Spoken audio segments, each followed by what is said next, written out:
Hello बच्चों, आज हम लोग घर्षण चैप्टर पढ़ेंगे। जो कक्षा 9 के 9 चैप्टर है विज्ञान का। और ये चैप्टर पढ़कर आपको बहुत ही सीखने को मिलेगा और आनंद भी आएंगे।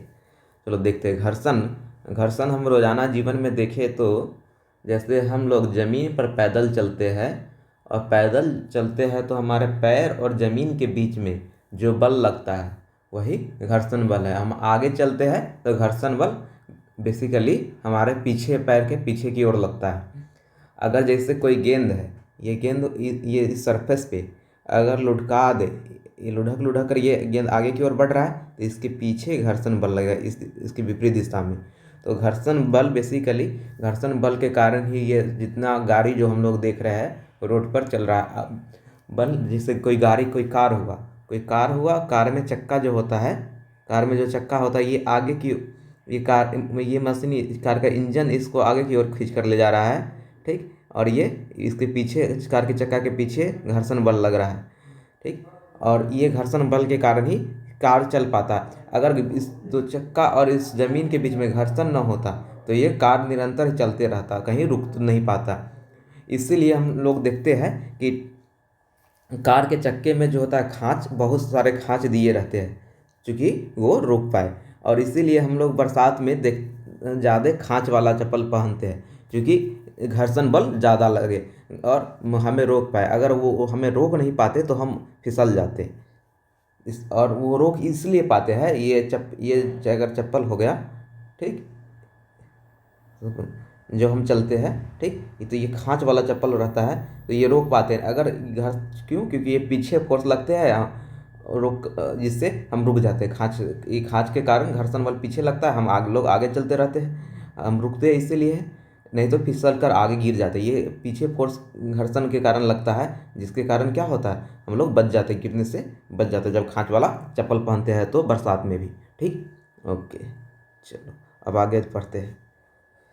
यहाँ घर्षण के बारे में दिया हुआ, हम यह कह सकते हैं कि यहाँ देखो, पुस्तक की गति, ये पुस्तक को हम इसे आगे की ओर खिसकाए, आगे की ओर खिसकाए तो आगे की ओर खिसका, लेकिन रुक कहीं ना जाकर रुक गया। बेसिकली ये रुका का है तो ये नीचे घर्षण बल, जो घर्षण जमीन की ओर लग रहा है, ये इधर चल रहा है। हम इधर इस पुस्तक को इधर आगे की ओर धकेले, इधर, ठीक, तो- और ये आगे जाकर कहीं रुक गया। काहे रुक गया? क्योंकि इधर घर्षण बल ऑटोमेटिक विपरीत लगता है, जिधर हम फोर्स लगाते हैं उसके विपरीत घर्षण बल लगता है। अगर घर्षण बल नहीं होता तो आगे तक और आगे तक जाता। ठीक।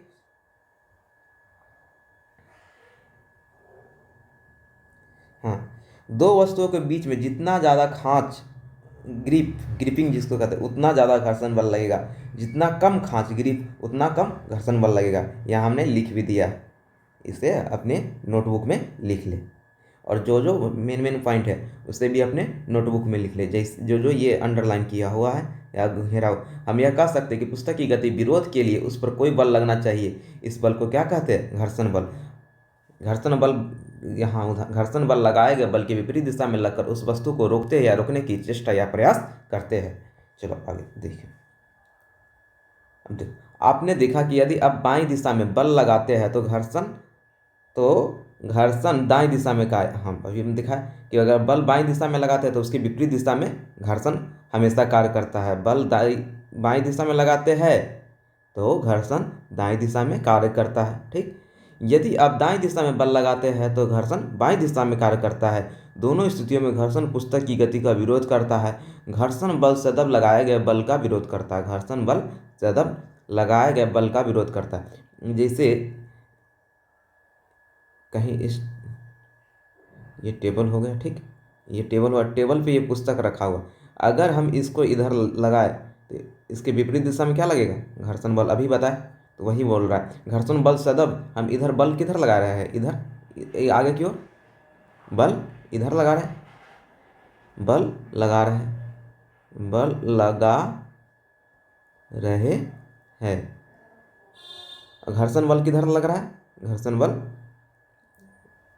इधर विपरीत, इस लगाए गए बल के विपरीत दिशा में घर्षण बल लग रहा है।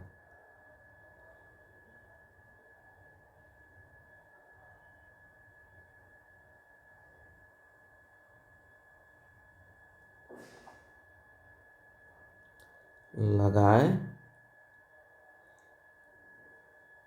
गए बल की विपरीत दिशा में क्या लगता है? घर्षण बल। घर्षण बल लगता है, ठीक है। इस दिशा में घर्षण, ये ठीक है, ये मेज था, ये मेज था, ठीक है। और इधर बल किधर लगाए थे? इधर हमने लगाया था बल। बल लगा रहे हैं, लगा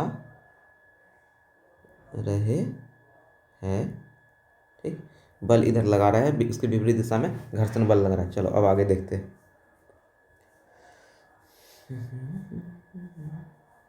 हाँ देखो, ये घर्षण बल बेसिकली लगता है, हमको दिखता है प्लेन कि ये किताब प्लेन है, ये किताब है, लेकिन बहुत इतना छोटा छोटा खांच रहता है इस दोनों के बीच में कि जिसके कारण क्या लगता है, मेज और पृष्ठ, पुस्तक के पृष्ठ, मेज के पृष्ठ, ये मेज के पृष्ठ और पुस्तक की जो खांच है, ये इसी खांच के कारण, ये ग्रिप, ये खांच जो बना हुआ है, ये इसी खांच या ग्रिप के कारण क्या लग रहा है?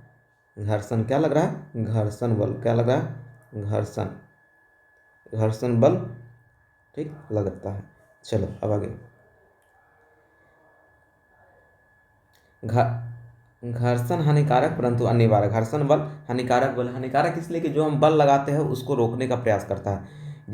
जितना हम बल लगा, लेकिन वो फायदा, वो जरूरी है, अगर नहीं रोके तो चलते ही रह जाएंगे। कोई चीज़ पे बल लगा दे तो हमेशा चलते ही रह जाएगा। यह भी जैसे गेंद को लुढ़का दिए तो लुढ़कते ही रह जाएगा। घर्षण बल है जो कहीं ना कहीं जाकर गेंद रुक जाते हैं। यह भी याद कीजिए कि मार्बल के गीले फर्श अथवा कीचड़ वाली पगडंडी पर चलना कितना कठिन होता है। मतलब वही गीले गीले पगडंडी रास्ता पे चलते हैं तो पिछल जाएंगे, अगर घर्षण वाला चप्पल रहेगा तो बच जाएंगे। क्या आप घर्षण न होने की स्थिति में चलने की कल्पना कर सकते? नहीं, एकदम नहीं। यदि घर्षण नहीं रहेगा तो हम लोग खड़ा ही नहीं हो पाएंगे, लुढ़क लुढ़क कर गिर जाएंगे। जैसे केला के छिलका में घर्षण कम होता है, फिसलन ज़्यादा होता है, केला के छिलका पे पैर रखते तक फिसलन के कारण ही गिर जाता है। घर्षण खत्म, उसमें घर्षण बल वहाँ कमज़ोर पड़ जाते हैं। इसलिए घर्षण एक नियमित मात्रा में घर्षण बल होना भी ज़रूरत है।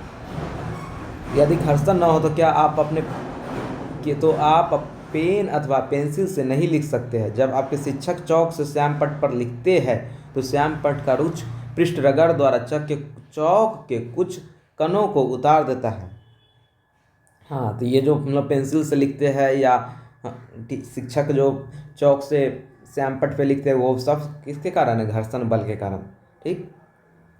किसी रुकी हुई वस्तु या विराम से गति प्रारंभ करने की स्थिति में घर्षण पर पार पाने के लिए वस्तु पर लगाया जाने वाला बल स्थैतिक घर्षण की माप होती है। अगर कोई वस्तु रुका हुआ है, ठीक, रुका हुआ, तो उसको स्टार्ट में लाने से पहले तक जो ये रोकने का काम करता है वो घर्षण बल ही, जो रोक के रखने का घर्षण बल।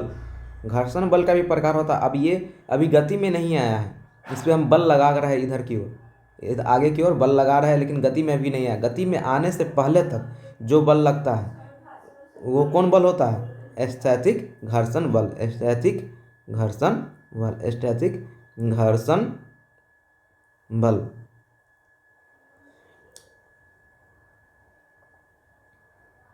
इसके विपरीत किसी वस्तु को उसी चाल से गतिशील रखने के लिए आवश्यक बल उसके सर्पी घर्षण।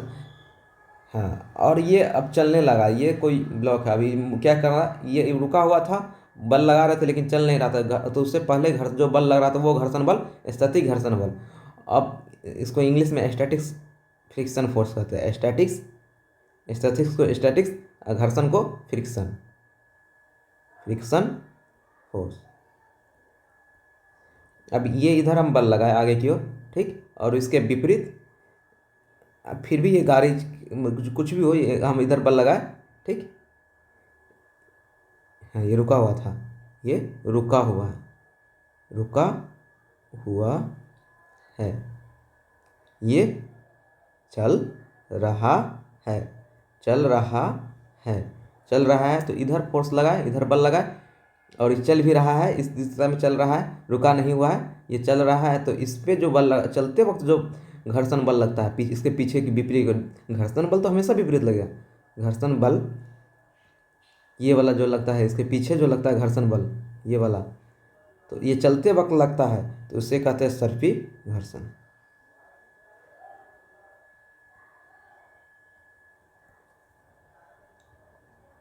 यहाँ घर्षण में आगे भी पढ़ेंगे, अभी के लिए दो घर्षण के दो प्रकार, स्थैतिक घर्षण, सर्पी घर्षण। जब वस्तु स्थिर रहता है तब लगता है, सर्पी घर्षण जब वस्तु चलता रहता है तब लगता है। इसको अपने पुस्तक में लिख, नोटबुक में लिख लें।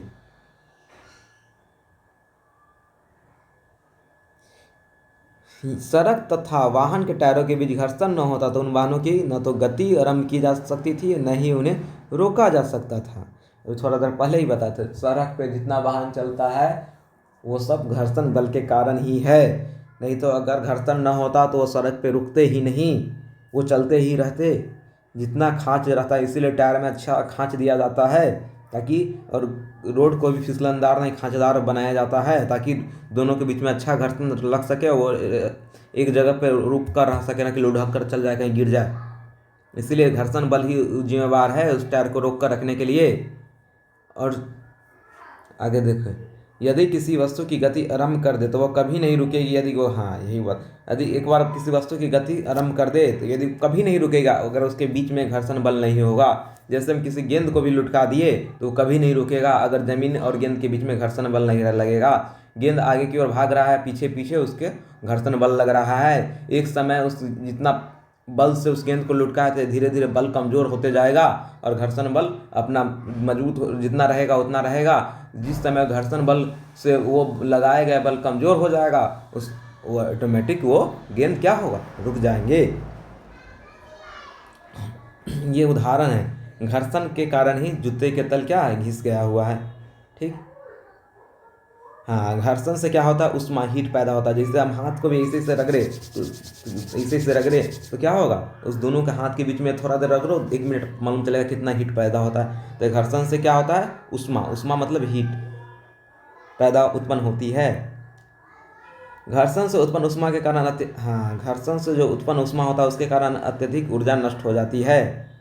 ठीक है, ये जो डिब्बी जल रही है ये उष्मा घर्षण के कारण ही, बार बार घर्षण के कारण ही क्या होता है, माचिस और तिल्ली के बीच, माचिस का डिब्बी और तिल्ली के बीच में आग जलती है, घर्षण के कारण ही। घर्षण बढ़ाना तथा घटाना, घर्षण को हम बढ़ा भी सकते हैं घटा भी सकते हैं। वो बढ़ा कैसे सकते हैं, तो अधिक से अधिक ये ट्यूब के अंदर खांच लगा दे तो बढ़ जाएगा अधिक से अधिक। ये सब ट्यूब चप्पल जूता के अंदर ग्रिपिंग बना दे तो क्या होगा, घर्षण बढ़ जाएगा। और कैरम बोर्ड में घर्षण घटा कैसे रहे, पाउडर डालकर, ताकि आगे जल्दी जल्दी घर्षण कम करने के लिए कैरम बोर्ड पर पाउडर छिड़क कर घर्षण घटा रहे हैं। तो घर्षण को हम लोग बढ़ा भी सकते हैं और घटा भी सकते हैं। अगर इसी ट्यूब को प्लेन बना दे तो कम घर्षण हो जाएगा, और खांच वाला बनाया गया है तो अधिक से अधिक घर्षण रहेगा। ठीक है, घर्षण को घटाने वाले पदार्थ को कम करने वाला पदार्थ को स्नेहक कहते हैं। स्नेहक तेल टाइप का होता है। किसी गतिशील पुर्जा, जैसे किसी चीज़ में तेल लगा देंगे तो फटाक से फिसल जाएगा, पिछल के गिर जाएगा। तो स्नेहक, जैसे स्नेह, घर्षण को कम करने वाले पदार्थ को स्नेह कहते हैं। कुछ मशीन स्नेह के रूप में तेल का उपयोग करते हैं। तेल का उपयोग न करने की सलाह दी जाती है। वहाँ पर घर्षण कम करने के लिए गतिशील पुर्जों के बीच वायु की गति का उपयोग किया जाता है। क्या हम पृष्ठों को पॉलिश करने अथवा अत्यधिक मात्रा में स्नेहिक पदार्थों का उपयोग करके घर्षण को घटाकर शून्य कर सकते हैं? नहीं, शून्य नहीं कर सकते। घर्षण को घटाकर शून्य नहीं कर सकते हैं। घर्षण को बहुत कम कर सकते हैं, स्नेहक लगाकर कम कर सकते हैं, एकदम खत्म नहीं कर सकते हैं। स्नेहक लगाकर, लुब्रिकेंट लगाकर घर्षण को कम कर सकते हैं। घर्षण यहाँ वही लिखा हुआ है। घर्षण कदापि पूर्णतः समाप्त नहीं हो सकता है। कोई पृष्ठ पूर्णतः चिकना नहीं होता है, उसमें कुछ न कुछ अनियमितता अवश्य होती है। ये ट्रोलर वाला बैग है, अगर इसको सीधे मतलब खींचे तो मतलब बहुत बाहर लगेगा, उठा कर ले जाए। ये घर्षण वाला चक्का है, कम घर्षण वाला इसमें चक्का लगा देता है, प्लेन चक्का, ताकि सड़क पे तेजी से थोड़ा ही बल लगाने पे, अगर लड़का थोड़ा ही बल लगाएगा तो आगे की ओर दौड़ेगा। अब लोच चक्का, इस चक्का का नाम है लेस चक्का, घर्षण बल को कम कर देता है। देखो ऐसे अगर यहाँ पेंसिल है, देख रहा है, ये पेंसिल चक्का का काम कर रहा है ना, ये अच्छा उदाहरण है। ये पेंसिल तीनों पेंसिल चक्का। अगर इस पुस्तक को इसे धीरे से मारे तो नहीं आगे की ओर बढ़ेगा, लेकिन इस पेंसिल पे रखकर मारे तो तुरंत आगे बढ़ जाएगा। बेसिकली ये घर्षण, ये पेंसिल क्या किया, इस पुस्तक और इस मेज के बीच में घर्षण बल को कम करने का काम किया। ऐसे अगर बुक को थोड़ा सा मारे तो ये नहीं आगे बढ़ेगा, लेकिन ये पेंसिल रख कर इस मेज के ऊपर मारे तो आगे बढ़ेगा। क्यों? क्योंकि ये चक्का जो है घर्षण, ये पेंसिल चक्का बनकर घर्षण का काम किया। तो इस प्रकार जो चक्का के जो कम घर्षण करते हैं, तो ये लोटनी गति, इस गति को क्या कहते हैं? लोटनी। जो लोटा की तरह जो लोटा की तरह क्लास चल रहा है जो लोटा की तरह लुढ़क क्लास चल रहा है जो लोटा की तरह लुढ़क लुढ़क कर जो गति करता है वो क्या कहलाता है? लोटनी गति कहलाता है। जब एक वस्तु किसी दूसरे वस्तु के पृष्ठ पर लुढ़कती है, उसकी गति प्रतिरोध को लोटनी घर्षण कहते हैं। जब एक वस्तु किसी दूसरी वस्तु के पृष्ठ पर लुढ़कती है तो उस गति प्रतिरोध को लोटनी घर्षण कहते हैं। लोटन घर्षण कम कर देता है। हाँ, यही जब लुढ़कता है, जब एक वस्तु दूसरी वस्तु के पृष्ठ पर लुढ़कती है, गति के प्रतिरोध को लोटनी घर्षण कहते हैं। लोटन घर्षण को कम कर देता है। अभी पता है, ये चक्का जो है लोटनी घर्षण का एग्जाम्पल है। जब एक वस्तु दूसरी वस्तु के पृष्ठ पर लुढ़कती है तो उस गति को प्रतिरोध को लोटनी घर्षण कहता है। लोटन बेसिकली क्या किया? घर्षण को कम कर दिया है। थोड़ा सा ही फोर्स लगाने पे आगे तक लुढ़क जाएगा। लोटनी घर्षण का एक हम सही एग्जाम्पल और दे सकते हैं। इस टाइप का हम अगर बना दे और यहाँ से गेंद लुढ़का है तो लुढ़क लुढ़क लोट कर अगर ऐसे जा के नीचे गिरे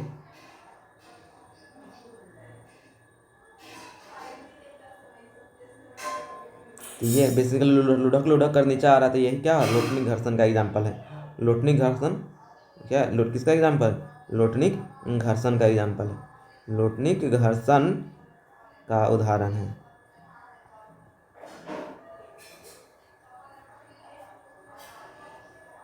लोटनी घर्षण सर्पी घर्षण से कम होता है। लोटनी घर्षण सर्पी घर्षण से भी कम होता है। लोटन में प्रतिस्थापित किया गया छत के पंखे तथा साइकिल में धुरी तथा नाभि हब के बीच बॉल बेरिंग का उपयोग। हाँ, छत के पंखे में तथा साइकिल में जो गोला गोला जो होता है, जो बॉल लगाया जाता है, बॉल बेरिंग का, वो लोटनी घर्षण के लिए लगाया जाता है।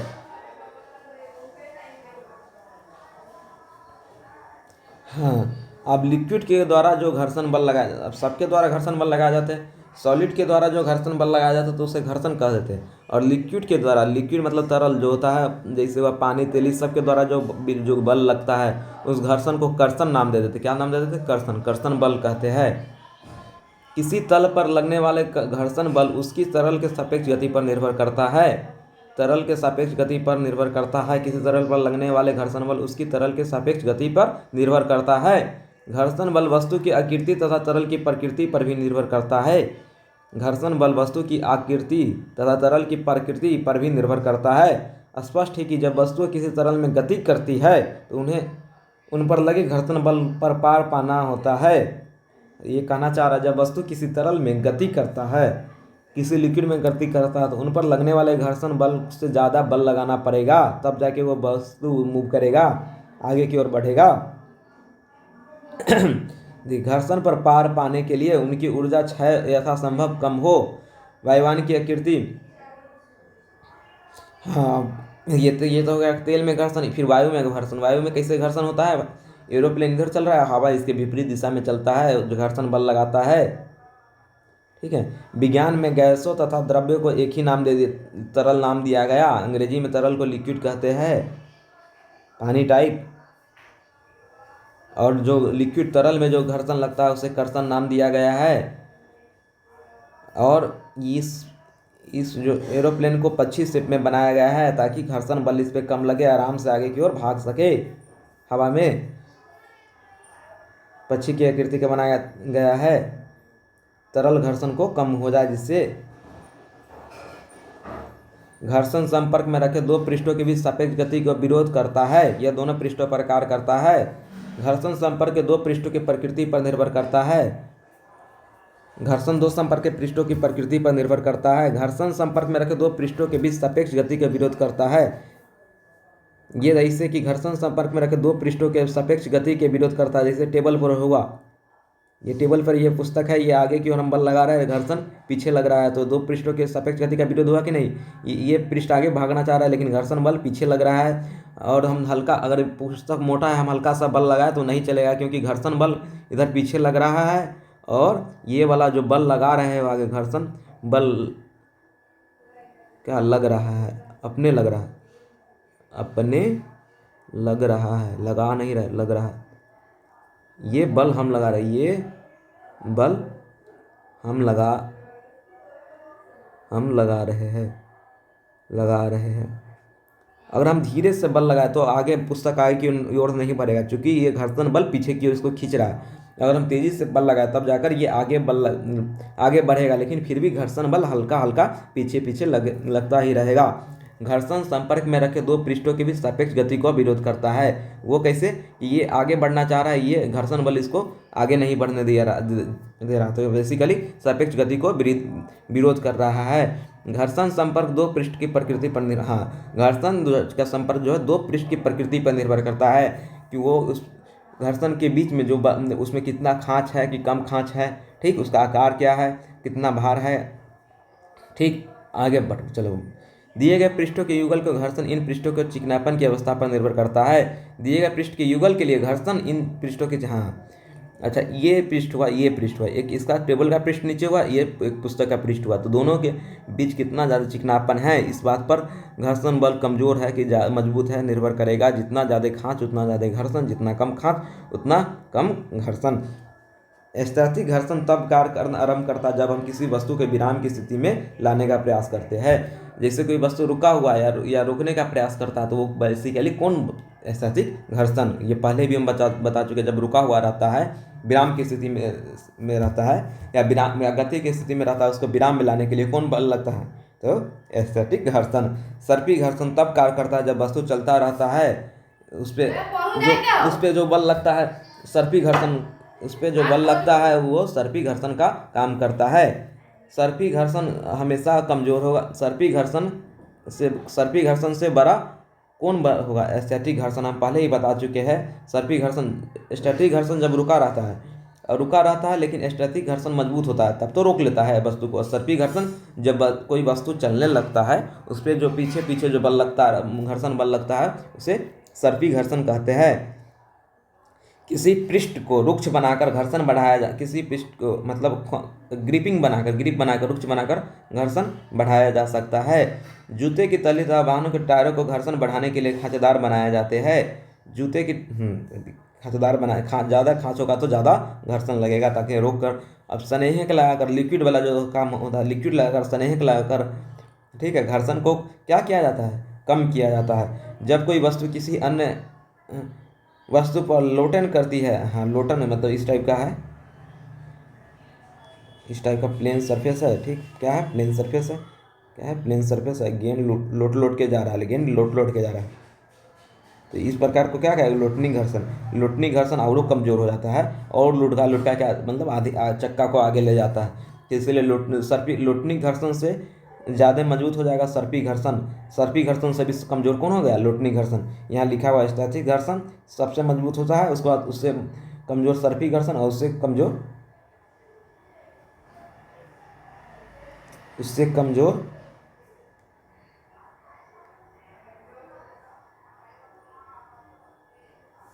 लोटनी घर्षण। स्थैतिक घर्षण रुका रहता है तब लगता है, रुके रहने पे सर्पी घर्षण, चलने पे लोटनी घर्षण। लोटा की तरह लुढ़क कर चलने पे, लोटा की तरह लुढ़क कर चलने पे, लुढ़क कर चलने पर, ठीक है। थैंक यू बच्चे। अब नेक्स्ट क्लास में इसका क्वेश्चन आंसर करेंगे, ठीक, ओके, थैंक यू।